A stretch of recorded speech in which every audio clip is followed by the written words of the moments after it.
que es lo que tenemos en sangre, en nuestro volumen, 5 litros que se tiene que movilizar en un minuto a través de todo este sistema circulatorio.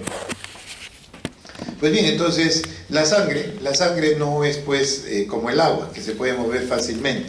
La sangre tiene una serie de elementos en su interior y la sangre viene a ser un fluido. Como fluido uno tiene que entender que hay dos tipos de fluidos. Uno es el fluido ideal, que es el que nosotros no tenemos. El fluido ideal es crear condiciones en donde este fluido se va a movilizar y no va a tener fuerzas que se opongan a que se mueva. Eso no es real. Por eso se llama que esto es un fluido ideal, que se puede utilizar para cuestiones experimentales. Lo que sí vamos a tener, los fluidos reales, son aquellos que cuando se mueven hay resistencias que se oponen al libre movimiento de estos líquidos. Entonces nosotros lo que más vamos a ver son líquidos que son reales o fluidos que son reales. A la vez, estos fluidos o estos líquidos reales se pueden comportar de dos maneras: los que son homogéneos o newtonianos y los que no lo son, o heterogéneos. ¿Qué significa el homogéneo, no? El homogéneo es que nosotros vamos a tener un fluido cuya viscosidad, cuyas características se van a mantener constantes. No va a haber variación de los elementos que tenemos en ese fluido, en ese líquido. Por ejemplo, nosotros podemos movilizar agua y el agua pues no va a cambiar en sus características. O los electrolitos también que se pueden movilizar. Sin embargo, lo que nosotros tenemos, en el caso de la sangre, un fluido en donde sus características de viscosidad pueden variar. Un paciente puede tener anemia, otro paciente puede tener poliglobulia. Entonces la característica de la sangre no es homogénea, es heterogénea. Entonces lo que nosotros vamos a tener en la sangre son fluidos que son heterogéneos, reales, pero que no son homogéneos, son heterogéneos, porque tienden a ser variaciones que pueden suceder en el organismo bajo ciertas circunstancias. Pues bien, por otro lado, estos fluidos, estos líquidos que se van a movilizar, lo pueden hacer bajo dos formas, lo que se llama el flujo laminar, o cuando ya el flujo se va a volver turbulento. La sangre, cuando se mueve, cuando se desplaza, normalmente a través de los vasos sanguíneos, lo va a hacer bajo la forma laminar. ¿Eso qué significa? Que los vasos sanguíneos le va a generar una resistencia que va a ser variable.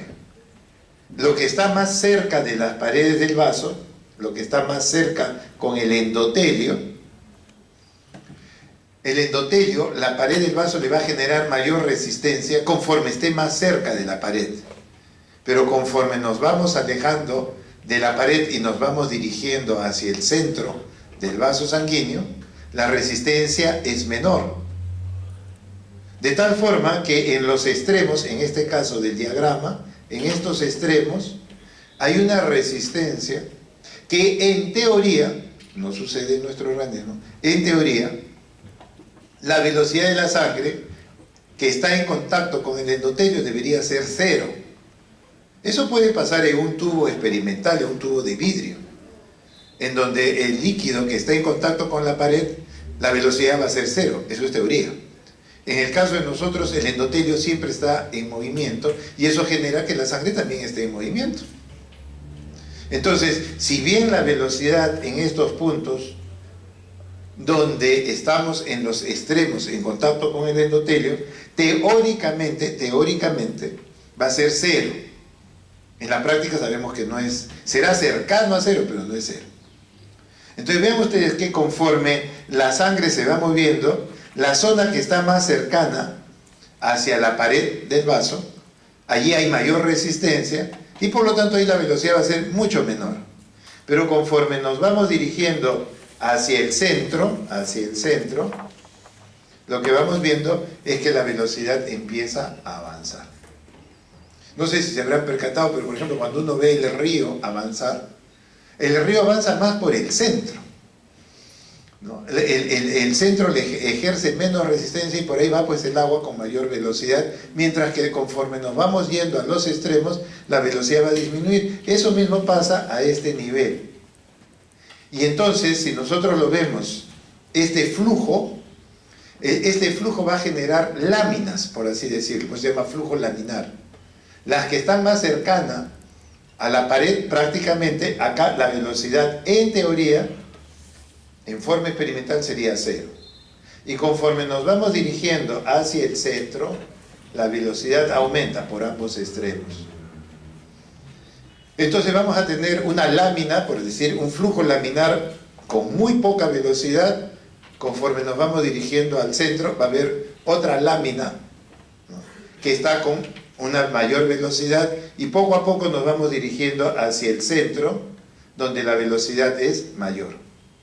Y entonces lo que se va a dibujar es esta imagen prácticamente de un avance convexo parabólico. El centro avanza más rápido y los extremos más lentos. Eso es lo que se llama el flujo laminar. Son varias láminas, en el centro más rápido, en los extremos más lentos. Y si yo lo quiero ver en forma transversal, esto es lo que yo voy a ver. Lo que está más en el extremo y lo que está en el centro, por así decir, van dibujando láminas que conforme nos vamos dirigiendo hacia el centro, la velocidad aumenta, y conforme nos vamos dirigiendo a los extremos, lo que va a estar en contacto con la pared, la velocidad va a ser muy cercana a 0. Entonces, eso es el flujo que nosotros tenemos normalmente en nuestros vasos sanguíneos. Sin embargo, la sangre cuando avanza puede generar turbulencia, como se muestra acá. Puede haber turbulencias bajo ciertas características.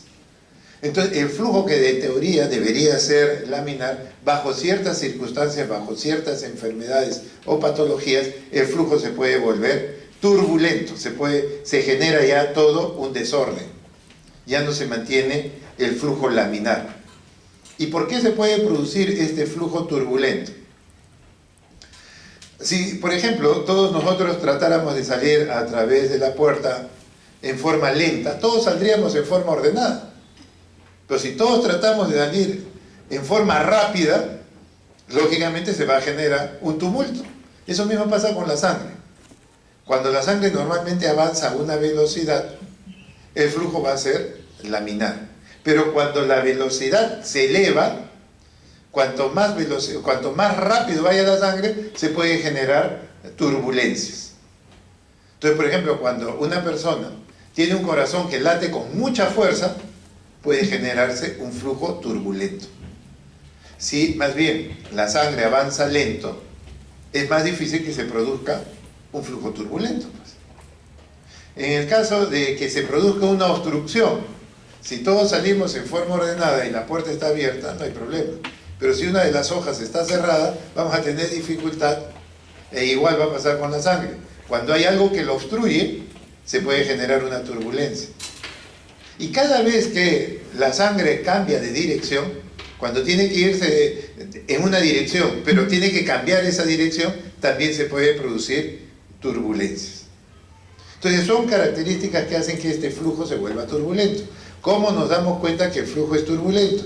Para eso, Osborne-Reynolds establece un número, él pone el número de Reynolds. El número de Reynolds es eso, un número que él determina por el cual el flujo laminar se puede mantener, o cuando este número, que es el de 2000, pasa de esta cifra, ya el flujo se vuelve turbulento. Entonces, el número de Reynolds es un número, no tiene unidades. Y en donde lo que trata de decir es, si el número es menor de 2000, el flujo va a ser laminar. Pero si es mayor de 2000, ese flujo se vuelve ya turbulento. Entonces, ese es un número, un parámetro, y que va a tener, nuevamente aparece otra fórmula, este número de Reynolds va a depender primero de la densidad de la sangre, del diámetro del vaso y de la velocidad con que va, e inversamente proporcional a la viscosidad de la sangre. Entonces, estas características pueden establecer si un flujo es laminar o un flujo es turbulento. ¿Eso tiene alguna importancia? Sí, porque cuando el flujo se vuelve turbulento, se pueden escuchar ruidos. se pueden escuchar soplos. Entonces, por ejemplo, una mujer gestante, generalmente la gestante con frecuencia tiende a anemizarse, entra en anemia. ¿Producto de qué? De que parte del hierro que ella tiene se lo tiene que dar al niño. Por eso es que las gestantes tienen que tener un tratamiento, hay que darle un soporte de hierro para que no se anemice.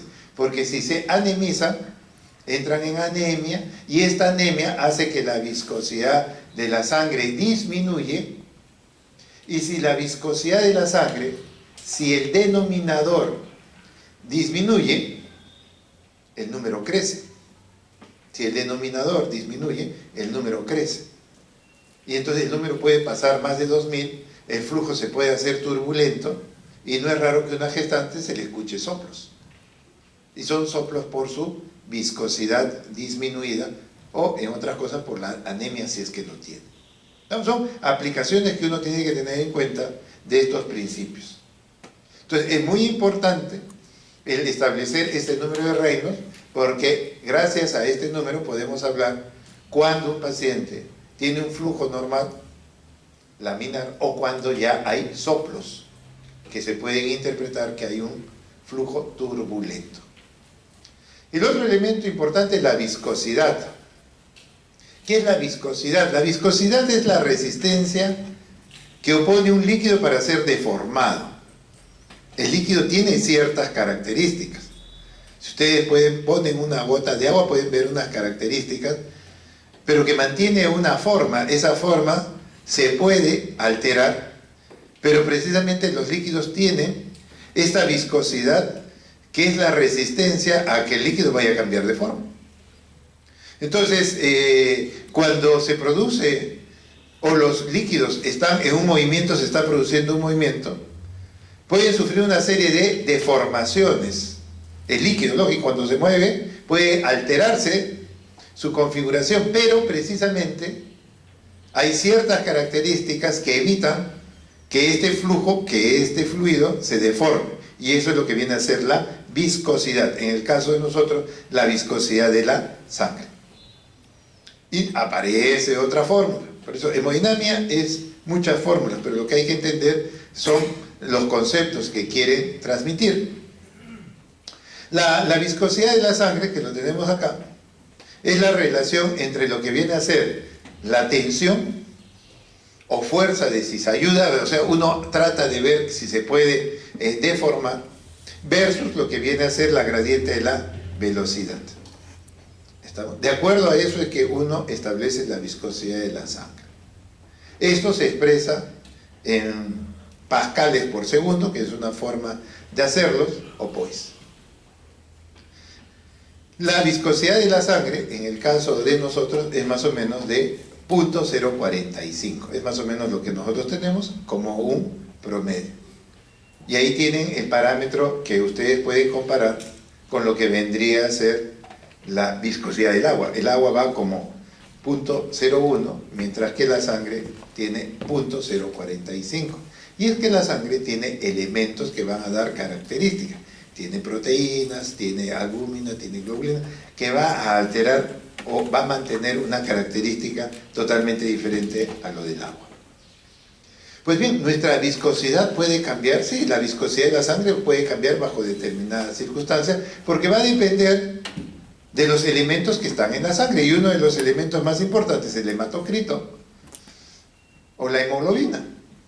Este elemento, si cambia, lógicamente va a variar la característica de la sangre, la viscosidad.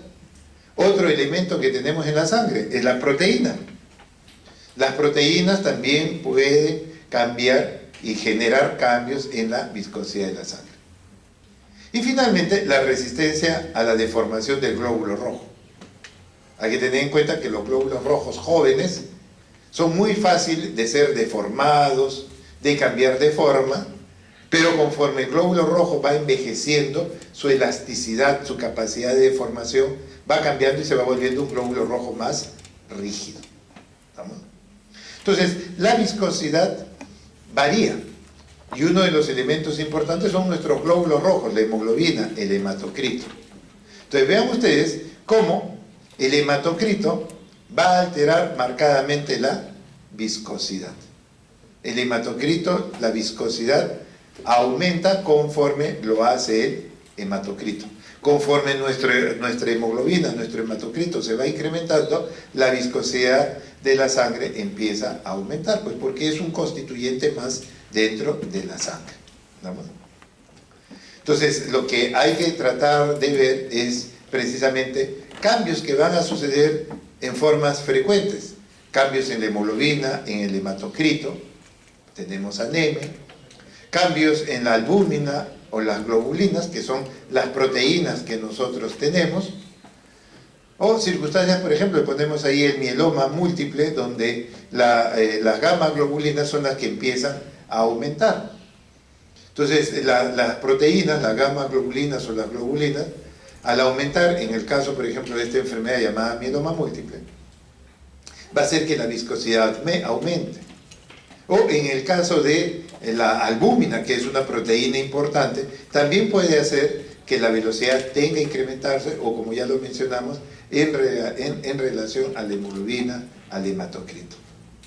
Y entonces, cuanto más viscosa sea la sangre, lógicamente lo que va a suceder es que se va a desplazar más lentamente, la velocidad se va a hacer menor, y el fluido también va a disminuir, pues porque como tiene una mayor consistencia, prácticamente va a cambiar su fluidez, y precisamente un líquido muy fluido como el agua fácilmente avanza. Pero si se torna espeso, entonces la velocidad va a tender a variar. Entonces ese es un primer elemento. Los componentes de la sangre pueden influir e influyen en la viscosidad de la sangre. Por otro lado tenemos la resistencia vascular, el otro elemento. Ya tenemos la sangre con sus características, con su viscosidad, y esta sangre tiene que moverse en los vasos sanguíneos, pero precisamente los vasos sanguíneos le van a generar una resistencia. Son fuerzas de rozamiento, hacen de que el líquido que avanza tenga una fricción con las paredes, y eso se opone, precisamente los vasos sanguíneos se van a oponer al libre movimiento, le genera una fuerza de resistencia. Entonces, como se menciona acá, la resistencia vascular va a generar un rozamiento entre las diversas capas del fluido. Ya saben que en el centro la resistencia es mucho menor del vaso, y conforme nos vamos acercando a las paredes, la resistencia empieza a aumentar. Pero por otro lado también hay rozamiento entre cada una de las capas que se están generando del fluido, de la sangre. Si bien hay un rozamiento de la pared del vaso que se transmite, hay otro que hay entre capa y capa, ¿no? Entre lámina y lámina se va generando también una resistencia. Entonces lo que vamos a tener es que van a haber varios elementos de resistencia. El más importante de resistencia es la resistencia vascular periférica. Esa es la más importante. Esa es la más importante. Esa es la más importante. Entonces, esa resistencia vascular periférica o resistencia vascular sencillamente se representa como R, y esta es la fórmula que hay. Esta fórmula sí hay que tenerla más fresco. ¿Por qué? Porque de aquí salen otros elementos. Ahí nos dice que la resistencia vascular va a depender del delta de la presión entre el flujo sanguíneo, entre el volumen sanguíneo. Entonces, si ustedes ven, la resistencia es el delta de presión entre el flujo sanguíneo o caudal que lo hemos puesto. De esa fórmula yo puedo despejar la presión. ¿Qué es la presión arterial? La presión arterial es la resistencia multiplicado por el flujo sanguíneo o gasto cardíaco. De ahí salen estas fórmulas. Por eso, este sí es una fórmula que hay que tener muy presente. La resistencia vascular es igual al delta de la presión, o sea, a las variaciones de la presión entre el volumen o el flujo sanguíneo. Es una fórmula muy importante. Entonces, vean ustedes que yo lo que estoy haciendo en este caso es poner un parámetro. La presión arterial promedio, 100 milímetros de mercurio. Y si yo tengo un flujo más o menos de 100 mililitros por segundo, yo voy a tener que la resistencia sale 1. Y este 1 representa una unidad de resistencia periférica. Esto viene a ser un parámetro para poder interpretar este valor de resistencia vascular. Y entonces de esa fórmula sale pues lo que viene a ser una unidad de resistencia vascular o de resistencia periférica. Pues bien, esta unidad más o menos está representando ¿qué cosa? 1 milímetro de mercurio, que va a determinar el desplazamiento de 1 mililitro de sangre en una unidad de tiempo, 1 segundo. Eso es lo que representa una unidad, un URP representa eso, 1 milímetro de mercurio, que hace que 1 mililitro se desplace en 1 segundo.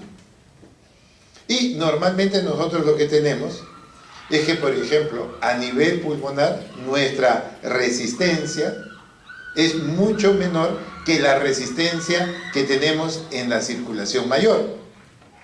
Recuerden que nosotros tenemos una circulación menor que va desde el corazón derecho hacia los pulmones. Allí la resistencia es menor que la que sucede a nivel de todo el cuerpo. Si la resistencia vascular periférica de todo el cuerpo es como 1, una unidad de resistencia periférica, la que tenemos a nivel pulmonar es 0.14. Por eso es que el corazón derecho trabaja menos que el corazón izquierdo. El corazón derecho tiene que mandar sangre a los pulmones que están cerca y que tienen una resistencia baja, una resistencia vascular baja. Mientras que el lado izquierdo del corazón, el ventrículo izquierdo, tiene que trabajar con mayor fuerza porque tengo que mandar a todo el cuerpo donde la resistencia es mayor. Y por eso es que el ventrículo izquierdo es más grueso que el derecho. ¿Estamos? El izquierdo es mucho más grueso que el derecho. La resistencia vascular es un elemento importante. Entonces lo que hay que tener en cuenta es que esta resistencia vascular, la periférica, la que interesa en todo el cuerpo, esa resistencia vascular periférica, ¿quién lo ejerce? Si bien son todos los vasos sanguíneos, fundamentalmente son las arterias de mediano y pequeño calibre, es decir, las arteriolas. Las arterias de mediano y pequeño calibre son las que van a generar la resistencia vascular periférica. Y bueno, ¿cómo es que van a generar esta resistencia? Porque en su estructura, estas arterias o arteriolas, arterias de mediano y pequeño calibre, son estructuras eminentemente muscular. La sangre, cuando trata de salir y avanzar y llegar a los tejidos, la sangre sale con una fuerza, 120 milímetros de mercurio sale la sangre del ventrículo izquierdo, 120. Pero tiene que llegar finalmente al capilar para entregar nutrientes, para irrigar a los tejidos. Y entonces la fuerza que sale del ventrículo izquierdo es 120. ¿Cómo hago de que esa fuerza de 120 llegue al capilar con una fuerza menor? Porque si yo llego con 120 al capilar, el capilar que es muy delgado, el capilar no soporta presiones mayor de 35 milímetros de mercurio. El capilar necesita que la presión dentro de ella sea menor, no soporta 120, estalla. Pero el ventrículo lanza con 120 y al capilar le llega menos de 35.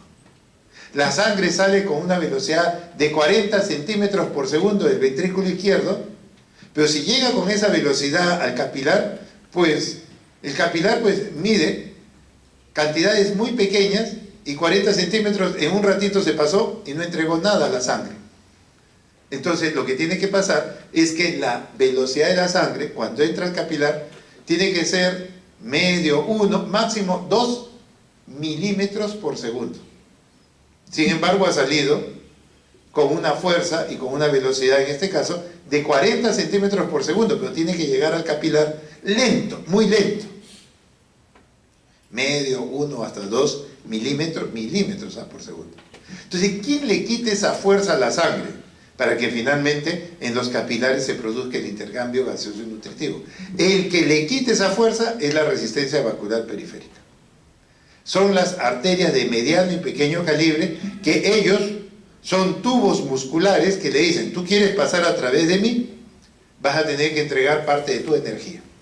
La fuerza entra con 120 y va avanzando a través de estas arterias de mediano y pequeño calibre, a través de estas arteriolas, y tengo que entregar parte de mi energía a la pared. Y de 120 bajo 80, bajo a 60, bajo a 40. ¿Para qué? Para que cuando llegue al capilar esté por debajo de 35 milímetros y no lo daño. La velocidad que salía de 40 centímetros empieza a bajar a 20, a 10, a 5, y tengo que llegar finalmente al capilar con 1 milímetro por segundo. Entonces, la resistencia vascular lo van a ejercer las arteriolas, y un elemento importante por el cual se resta, se le quita fuerza, es por la estructura.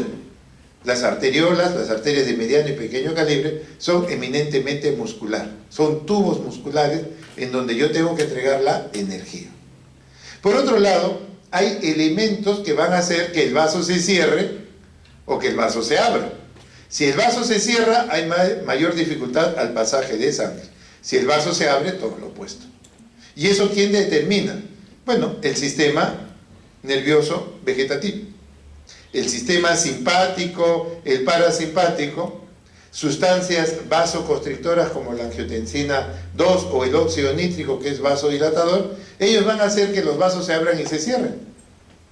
Si el vaso se abre, menos resistencia. Si el vaso se cierra, más resistencia. Entonces, lo que les van a frenar, los que le van a quitar esa fuerza a la sangre, son primero la estructura arterial y número 2, los mecanismos que van a regular el tono o el calibre del vaso. Esos son los dos elementos que van frenando, le van quitando la fuerza. Si bien eso va a suceder a nivel de las arterias de mediano y pequeño calibre, a nivel de los capilares cambia. En los capilares los trayectos son muy cortos, menos de 5 milímetros. Y el flujo de sangre, la sangre ya no va a avanzar como si fueran láminas. Ya no avanza porque el capilar pues es una estructura muy delgada, la velocidad es muy lenta y prácticamente la sangre, para que pueda avanzar, por ejemplo, el diámetro de algunos capilares es más o menos 5 micrómetros, 5 micras. ¿Damos 5? ¿Cuánto mide un glóbulo rojo? ¿Saben o no? ¿Han hecho histología? ¿No han hecho histología? Bueno. El glóbulo rojo más o menos mide 7 micras. Y el capilar mide 5. Entonces, ¿qué tiene que hacer el glóbulo rojo? Tiene que ingresar a través de un vaso, pero no lo puede hacer rápido, tiene que hacerlo lento, tiene que deformarse para poder avanzar a través del capilar. Y entonces lo que vamos a tener es que precisamente la sangre ya no avanza en forma de láminas, el flujo vuelve a cambiar. Acá la sangre, los glóbulos rojos avanzan uno tras otros. Entonces la característica a nivel capilar es muy distinto a lo que va a suceder a nivel de los vasos, en donde la resistencia vascular es un elemento importante. Entonces, las resistencias son elementos que se oponen a que la sangre pueda ir avanzando. Y entonces yo puedo tener resistencias que pueden ir bajo dos formas. Uno es la resistencia en serie. Acá yo voy a tener una resistencia a que esté avanzando la sangre. Acá yo voy a tener una segunda resistencia y al final voy a tener una tercera resistencia. Voy a tener tres elementos que van a generar resistencia. Pues bien, ¿cuál va a ser la resistencia total que tiene que soportar este flujo sanguíneo? Pues será la suma de esta resistencia más esta segunda y más esta tercera. Cuando las resistencias están, como se muestra ahí, en serie, la resistencia total es la suma de cada una de ellas, la suma de la primera, la segunda y la tercera. Muy diferente cuando ponemos resistencia en paralelo.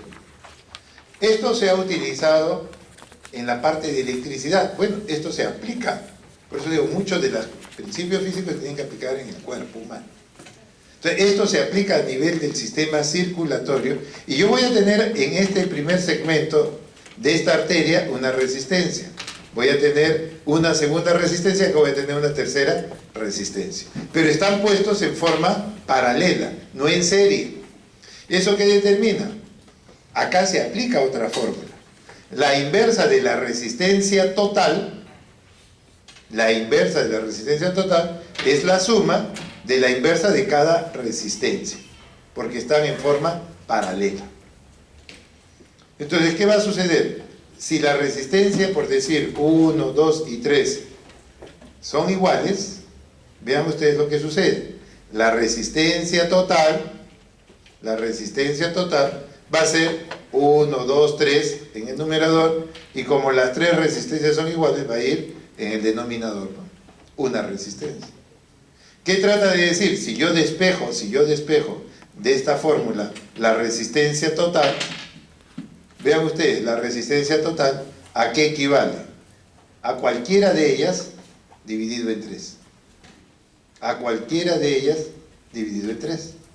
Muy diferente a cuando hablamos de un sistema en que la resistencia está en serie.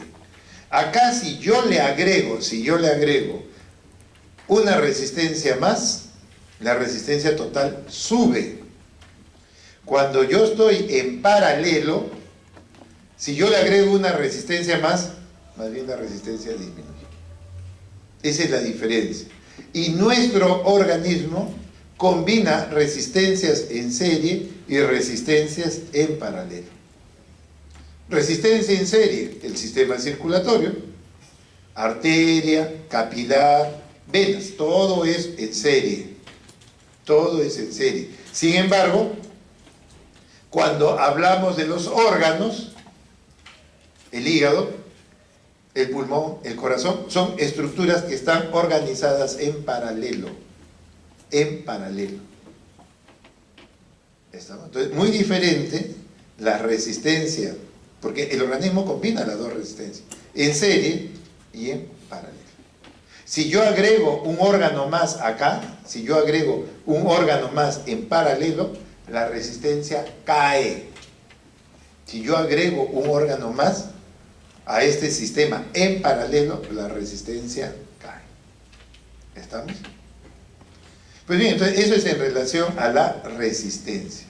Agregar una resistencia en serie aumenta la resistencia del sistema en serie. Pero si nosotros aumentamos una resistencia en paralelo, la resistencia total disminuye. Eso es muy importante y eso es parte del organismo. Entonces ya hemos visto el flujo sanguíneo, hemos visto la resistencia y tenemos que ver que la sangre se mueve en relación a las gradientes de presión. Y yo ya les había mencionado de que en alguna de las fórmulas veíamos resistencia es igual al delta de presión entre el flujo sanguíneo. Pues bien, de ahí sale pues esta fórmula. ¿La presión qué cosa es? Pues lo que viene a ser es sencillamente la relación que yo voy a tener entre la fuerza y la superficie. La sangre cuando la sangre avanza, genera una fuerza sobre las arterias. Eso es lo que se llama presión arterial. La sangre cuando avanza con una fuerza que ejerce sobre la pared arterial. Y esa es la presión que nosotros tenemos y que la representamos en milímetros de mercurio. Cuando la sangre sale del ventrículo izquierdo, sale con una presión de 120,70. Pero conforme vamos avanzando, acá en verde, conforme vamos avanzando a través de los vasos sanguíneos, finalmente los vasos le generan resistencia, la presión tiende a disminuir y cuando finalmente tiene que entrar a un capilar, lo debe hacer con una presión menor de 35 milímetros de mercurio, porque si no, el capilar estalla, se revienta o se daña. Entonces, la presión arterial tiene dos momentos. Cuando el corazón bombea, que es la presión sistólica o máxima, que debe ser alrededor de 120 milímetros de mercurio, y la presión diastólica, que ahí debe ser alrededor de 70 milímetros de mercurio.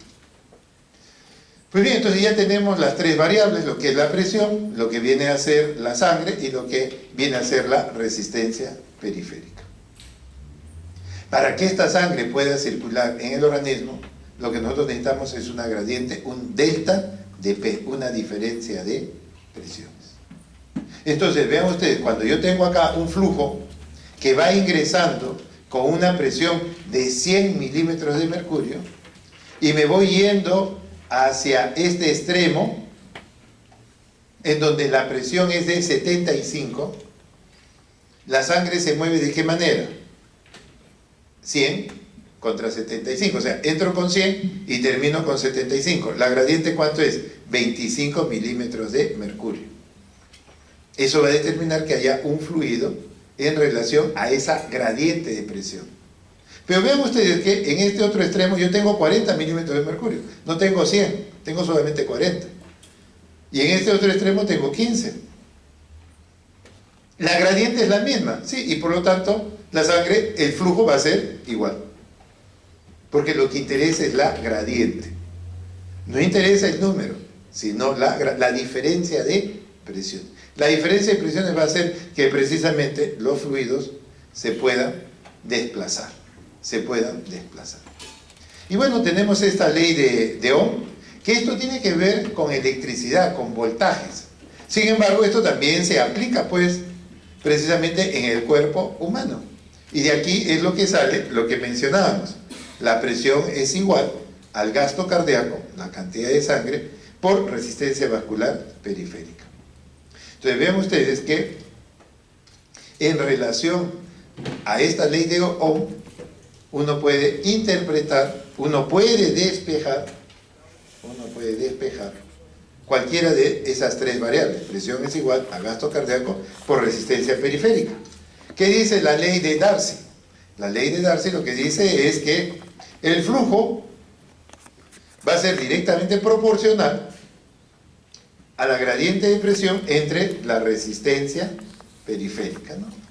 Es lo mismo que hemos visto, ¿no? Es lo mismo que hemos visto. Hemos dicho que la presión es igual ¿a quién? Al gasto cardíaco flujo multiplicado por la resistencia periférica. Darcy lo presenta de esta manera. El flujo es directamente proporcional al delta de P entre la resistencia. Es lo mismo, pero bueno, ese es el aporte que hace Darcy. Pues bien, ¿qué sucede si yo empiezo a manejar las variables? Si yo disminuyo el delta de P, pues lógicamente el flujo sanguíneo va a disminuir, ¿no? Esa es una primera posibilidad. Y si yo aumento la resistencia periférica, ¿qué es lo que va a suceder? Es nada más entender la fórmula y qué puede pasar cuando alguna de esas variables tiende a cambiarse. Y eso hace que lógicamente el gasto cardíaco varíe. Si yo le cierro los vasos, si yo le aumento la resistencia periférica, yo cierro los vasos, la cantidad de sangre va a disminuir, pues. ¿Por qué? Porque le estoy aumentando el denominador. Eso hace que el gasto cardíaco disminuya. Pues es una cuestión de la fórmula. No es tan complicado entender esto.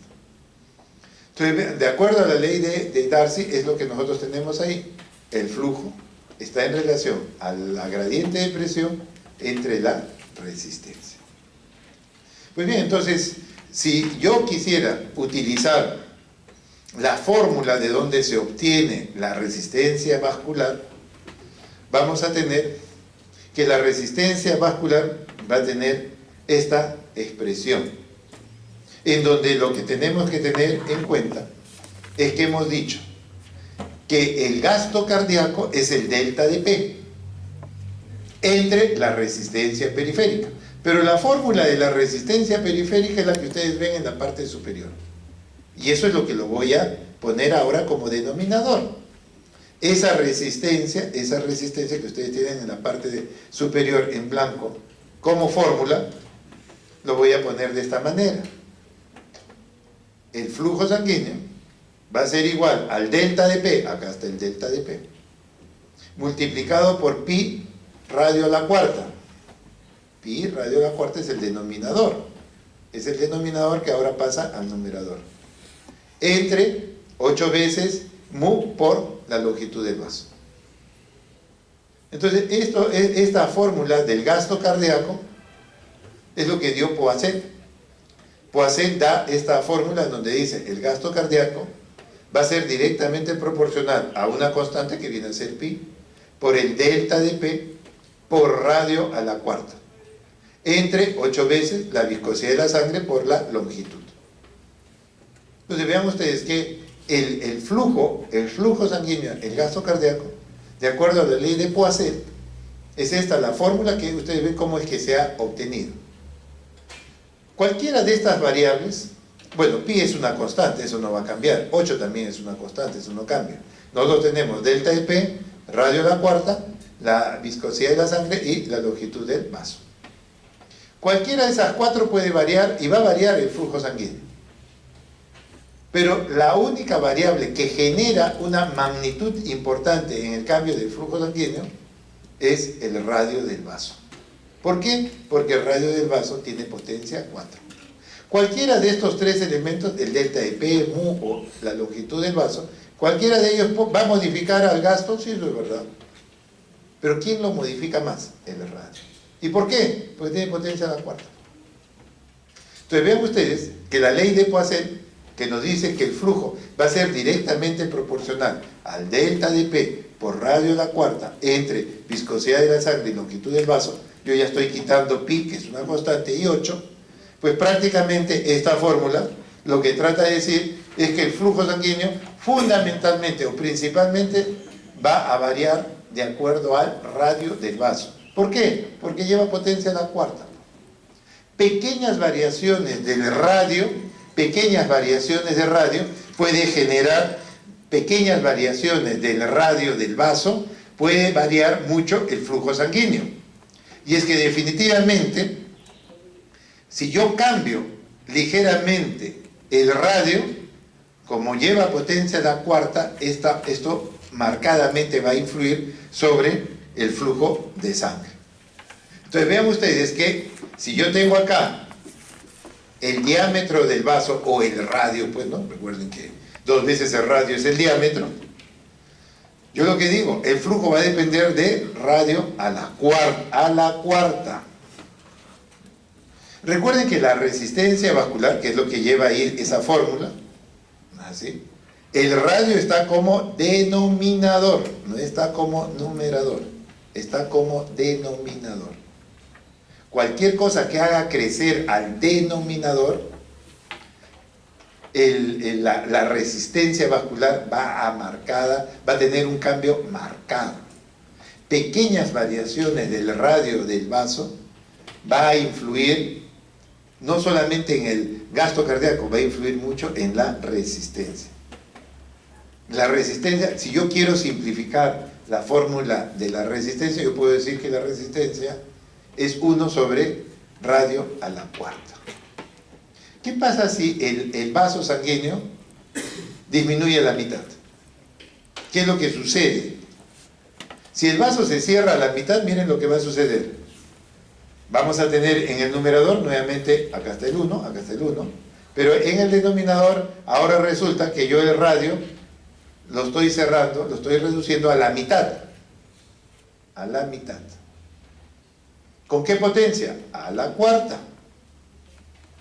1 a la cuarta sigue siendo 1. 2 a la cuarta es 16. Pero recuerden que este valor pasa a ser numerador. ¿Qué les quiero decir con esto? Cuando el vaso sanguíneo ligeramente se cierra, ¿qué pasa con la resistencia? La resistencia aumenta. Si el vaso se cierra a la mitad, la resistencia sube 16 veces. Pequeñas variaciones en el radio influyen sobre el gasto cardíaco, pero también influyen sobre la resistencia vascular. La resistencia vascular está muy relacionado al radio, pero recuerden que es inverso. El flujo sanguíneo, Q, está relacionado directamente con el radio a la cuarta. Directamente, pero la resistencia es lo opuesto. Si el vaso se cierra, la resistencia sube marcadamente. Si el vaso se abre, la resistencia cae marcadamente. Entonces, eso es bien importante. la resistencia vascular. Si el vaso se cierra, la resistencia sube. Presión arterial, ¿qué cosa es? Gasto cardíaco por resistencia. Si el vaso se cierra ligeramente, la presión arterial va a subir mucho. Y cuando el vaso se abre, la presión arterial va a disminuir. ¿Estamos? Estas fórmulas precisamente se aplican de la hemodinamia para poder entender precisamente los conceptos en relación a los flujos, a las resistencias. Entonces vean ustedes, si el radio aumenta, si el vaso se abre, lo que va a pasar es que la resistencia cae, el flujo aumenta. Si el vaso se cierra, la resistencia sube y lógicamente el flujo sanguíneo es menor. No, nada más estamos hablando en relación a este parámetro RR a la cuarta. Eso es importante. Muy bien, entonces la sangre se va a poder mover, se va a poder desplazar y va a generarse un concepto que es la conductancia sanguínea. ¿Cuánta cantidad de sangre yo voy a poder movilizar?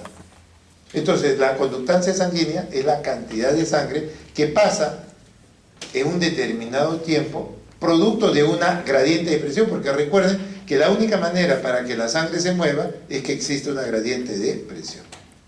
Entonces, la conductancia más bien es la capacidad que tiene el vaso sanguíneo de llevar sangre.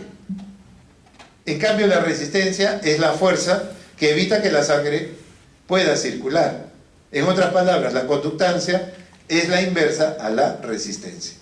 La resistencia se opone a que la sangre avance. La conductancia más bien es la capacidad que tiene el vaso de permitir que la sangre avance. Entonces, son dos conceptos totalmente opuestos.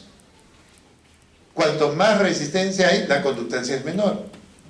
Y al revés. Eso es lo que trata de decir. La conductancia es el volumen de sangre que yo voy a permitir que avance en una unidad de tiempo producto de una gradiente de presión. Es lo opuesto a la resistencia. La resistencia se opone a que la sangre avance. La conductancia más bien hace lo opuesto. Entonces, por eso es que ustedes tienen allí ejemplos de lo que va a suceder en relación a la conductancia sanguínea. Pues bien, yo voy a conducir sangre, yo voy a movilizar sangre a través de mis vasos sanguíneos. Y mis vasos sanguíneos tienen que distenderse, tienen que tener cierta complacencia para que la sangre se desplace a través de sus estructuras. A eso se llama distensibilidad de los vasos. Los vasos tienen que tener cierta distensibilidad.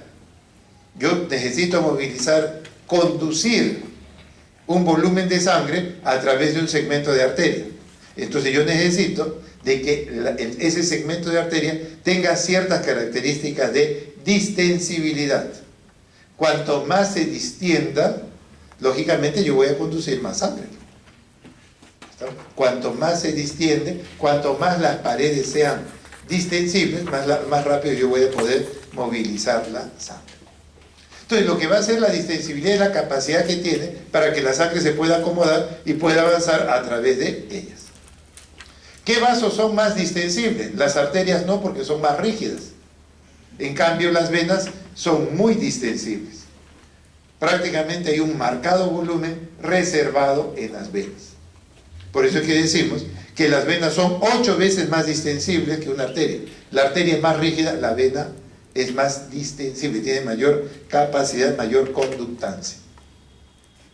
Entonces, dependiendo de esta distensibilidad, yo voy a tener cierta capacitancia. A mayor distensibilidad, voy a tener mayor capacitancia. Entonces, las venas son más complacientes, tienen mayor distensibilidad que una arteria que se torna más rígida.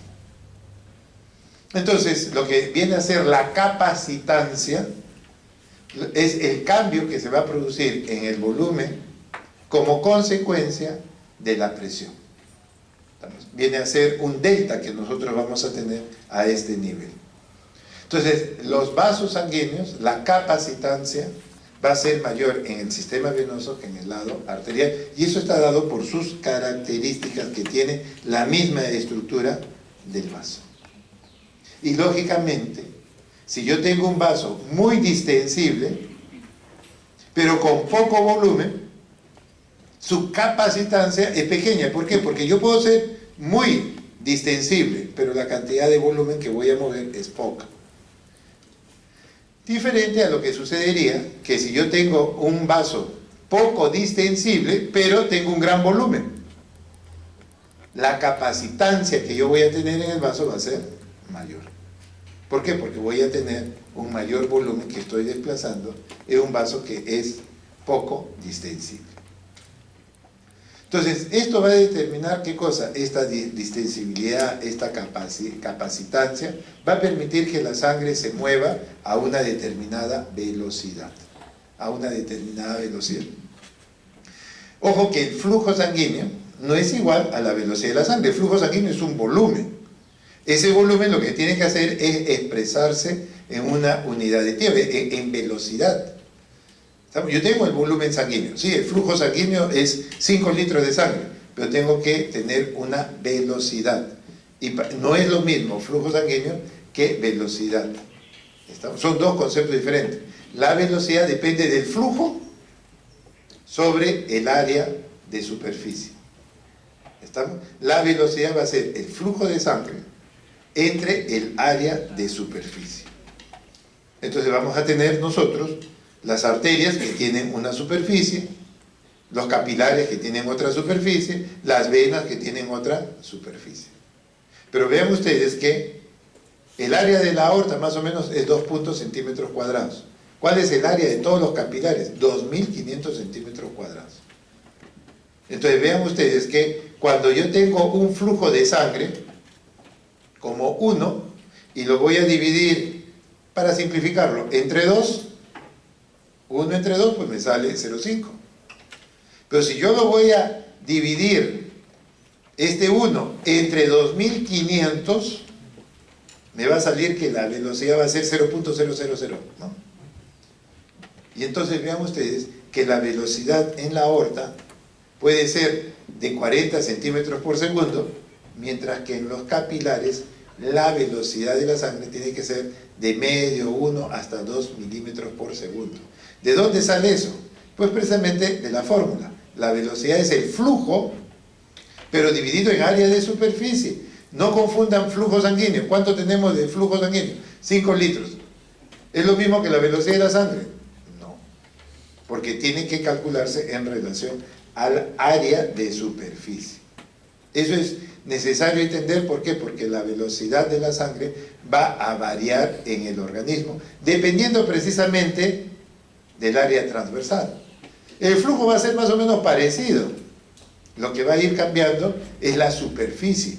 La superficie de las arterias es menor que la superficie de los capilares. Entonces vean ustedes, si la velocidad de la sangre a nivel de un segmento de arteria tiene ciertas características, el parámetro importante viene a ser el área de superficie, comparado con lo que vendría a ser a nivel de los capilares. Porque los capilares, el área es demasiado grande, es muy amplio. Y entonces cuando se hace la división, se corrige. 2.5 centímetros cuadrados como promedio, mientras que a nivel de capilares, todos los capilares suman una superficie de 2.500 centímetros cuadrados. Entonces vean ustedes cómo va a variar en relación al área. La velocidad de la sangre en la aorta es alta y cómo va cayendo a nivel de los capilares. Y se va recuperando nuevamente a nivel venoso. ¿Por qué se produce esa variación? Por el área transversal. El área transversal se va incrementando a nivel de las arterias, a nivel de los capilares y a nivel del sistema venoso. Entonces vean ustedes cómo la velocidad de la sangre va a cambiar. La velocidad va a ser flujo entre el área. El flujo más o menos es constante. Lo que va a cambiar es precisamente el área. Arterias, capilares y sistemas venosos. Entonces vean ustedes, en este ejemplo yo voy a tener una velocidad de 5 centímetros cúbicos por segundo dividido entre 5 centímetros cuadrados, que es la superficie. ¿Eso qué me va a dar? Que la velocidad de la sangre es 1 centímetro por segundo. Pero si yo me coloco en el lado más pequeño, vean ustedes lo que sucede. A este nivel, yo voy a tener la misma velocidad, perdón, el mismo flujo, porque recuerden que el flujo no va a cambiar. Ya les dije que el flujo sanguíneo más o menos se va a mantener constante. El flujo, el numerador, 5 centímetros cúbicos por segundo, no va a cambiar. Pero miren cómo es lo que está cambiando, el área. Ahora resulta que es solamente 1 centímetro cuadrado, el área. Entonces vean ustedes cómo la velocidad sube 5 veces. Cómo la velocidad sube 5 veces. Entonces el líquido se mueve lentamente en donde los vasos son grandes. Y más bien, el líquido se mueve más rápido cuando tenemos vasos de menor calidad. Como los capilares, yo sumo todos los capilares, tengo un área muy grande, ahí la velocidad va a ser muy lenta. Muy diferente cuando yo estoy hablando de la aorta o de la pulmonar, en donde la velocidad va a ser mayor. Y finalmente, este principio, el principio de la continuidad,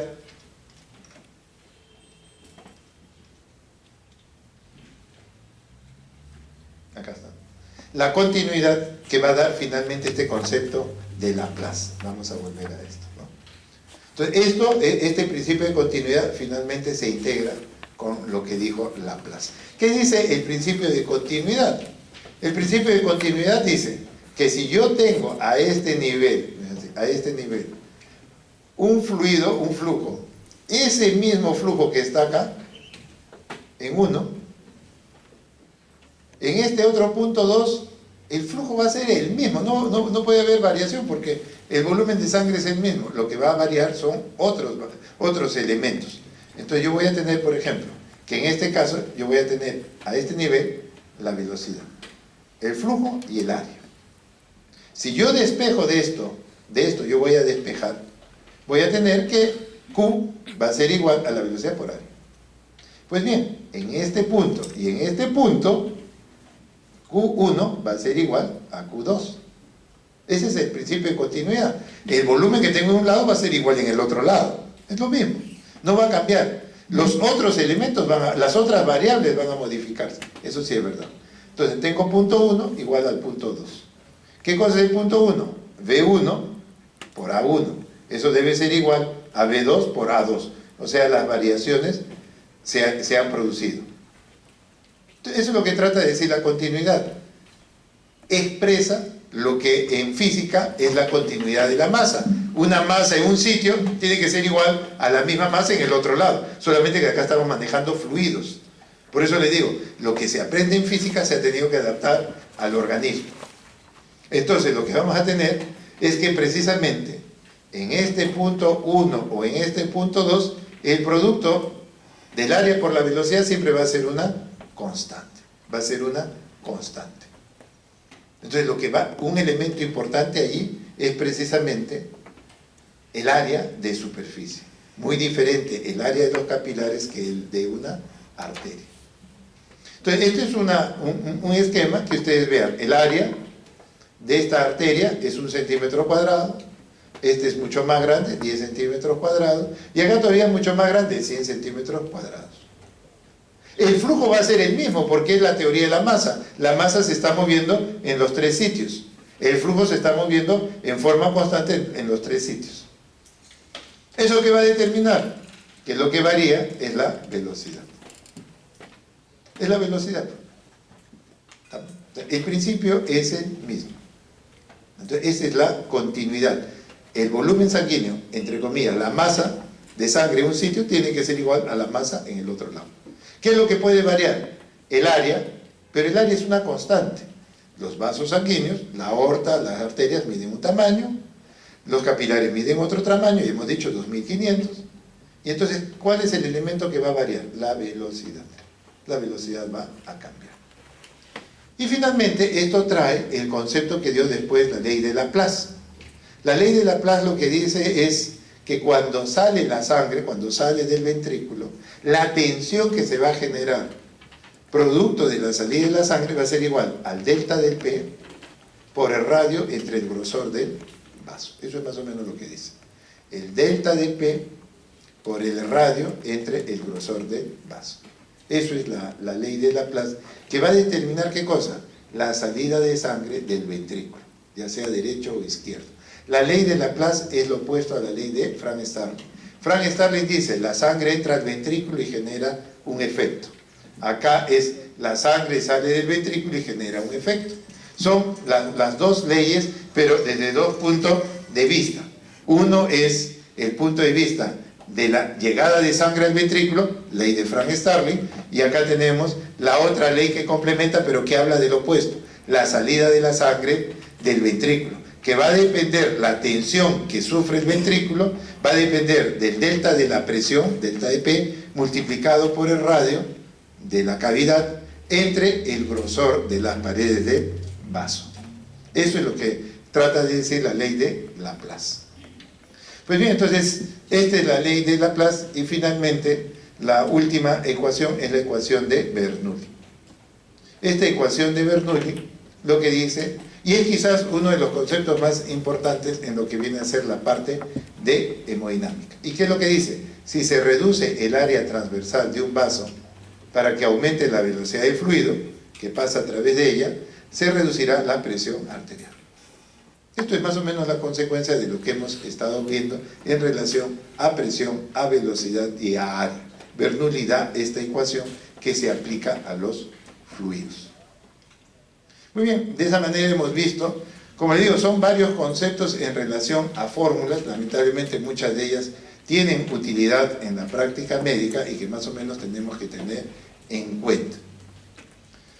Muy bien, terminamos el día de la clase, y más bien el día miércoles seguimos ya con la parte de sistema circulatorio, arterias, venas y capilares.